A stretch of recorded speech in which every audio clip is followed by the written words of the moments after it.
అండి అందరికి ఈరోజు సండే స్పెషల్ ఏంటో తెలుసా మా ఇంట్లో మటన్ కర్రీ. ఇది అప్పుడే స్టార్ట్ కూడా చేసింది, ముక్కలన్నీ తినేసింది. ఇది ఏం వయసు నువ్వు తినవా? చూసారండి ఎంత మాట అన్నారో, నేను పెట్టట్లేదా? తిన్నా.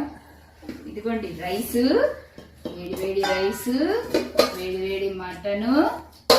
పెరుగు లేదండి, రాత్రి పాలు మొత్తం నేనే తాగేసాను. అంటే మొత్తం నేను కాదు, మొత్తం తాగేసాను అనమాట. బాటిల్స్ వాటర్ కూడా పట్టుకుంటారు, ఎందుకంటే గ్లాస్ తో మాటికి తీసుకునే పని లేకుండా. ప్లానింగ్ బాగుంది కదా, ఏదైనా చిల్డ్రన్స్ కి ప్లానింగ్స్ ఎక్కువ ఉంటాయి కదా వేసి. ఓకే, మరి స్టార్ట్ చేస్తాం తినడం. అయితే ఇంకొకటి చెప్పడం మర్చిపోయానండి. మటన్ ఈరోజు ప్రిపేర్ చేసింది మా వారు. టేస్ట్ చేసి ఎలా ఉందో చూద్దాం.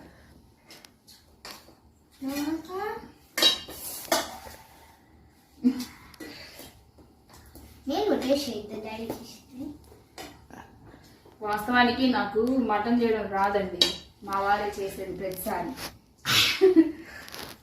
కానీ బాగా చేస్తారు. ఏది హనీ మంట పడుతుందా? ఏంది ఏదో తేడా ఉంది ఈసారి. కానీ ఇక్కడ కర్రీ చూస్తుంటే మాత్రం చాలా గ్రేవీతో బాగుంది. అసలు అది వేసుకొని తింటే గానీ ఎలా ఎందుకు రాదు, మీ డాడీ చేసింది కాబట్టి కదా. టేస్ట్ చేసి చెప్తా. నేను మాత్రం గ్రేవీ ఏనండి.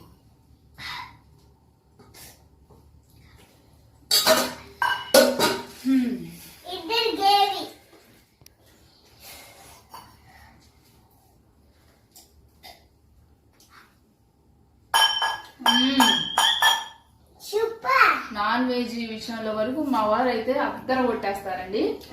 మరి మీ ఇంట్లో మీ వారు ఎప్పుడైనా ఇలా ప్రిపేర్ చేసి పెట్టారా? మీకు కామెంట్ చేయండి. Like share subscribe. ఉంటా బాయ్.